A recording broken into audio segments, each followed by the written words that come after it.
Hi hello welcome to lucky world. ఎప్పుడైనా మీరు శంకరపాయ తిన్నారా? ఒకసారి ఇలా ట్రై చేయండి. ఏదైనా మీకు స్వీట్ తినాలనిపించినప్పుడు, తీయగా తినాలనిపించినప్పుడు ఈ స్వీట్ ట్రై చేయండి. చాలా టేస్ట్గా ఉంటుంది. అందులో పిల్లలకి స్నాక్స్ కానీ, మనం ఏదైనా టూర్స్ వెళ్ళినప్పుడు, ఏదైనా జర్నీ పర్పస్ కానీ తీసుకెళ్ళడానికి చాలా బాగుంటాయండి. ఒకసారి ట్రై చేయండి.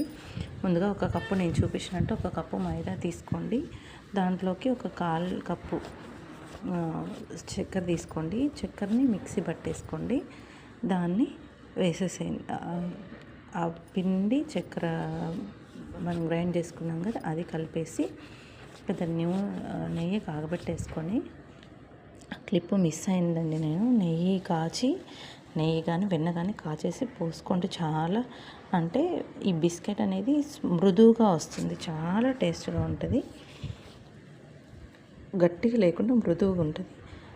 అది వేసేసి తర్వాత వాటర్ కొంచెం అండి, హాఫ్ గ్లాస్ కానీ లేదంటే 1/4 గ్లాస్. ఎందుకంటే షుగర్ పౌడర్ వేసినాం కదా, నీళ్ళు తగులుతానే అది మెల్ట్ అవుతుంది, అంటే కరుగుతుంది. కాబట్టి కొంచెం వేసుకొని ఫస్ట్ పిండి ఎంతవరకు సరిపోతుంది వాటర్ అంతవరకే బాగా ఇట్లా నేను చూపించినట్టు వీడియోలో చపాతీ పిండిలాగా ముద్దగా చేసుకోండి. ఇంకా ఆ ముద్దని ఒక్కొక్క చిన్న ముద్దల్లాగా ఇలా చిన్న చపాతీ ఉండల్లాగా చేసుకొని, ఒక్కొక్క చపాతీలాగా మరీ పల్చగా వద్దొద్దు, మరీ చాలా మందంగా వద్దొద్దు, ఒక మీడియం సైజులో ఉండిచ్చి ఇలా చేసుకొని వీటిని ఇట్లా మధ్యలోకి కట్ చేసుకొని చిన్నగా పీసులు కట్ చేసుకొని వీటిని నూనెలో డీప్ ఫ్రై చేసుకునేది. బాగా కలర్ వచ్చే వరకు వేయించుకోండి.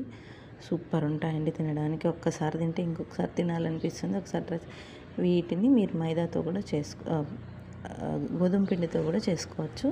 నేను ఏదైతే మైదాతోనే చేస్తున్నానండి. ఒకసారి ఇలా ట్రై చేయండి. ఒకసారి గోధుమ పిండి కూడా వేసుకొని ట్రై చేయండి. చాలా సూపర్గా ఉంటాయి.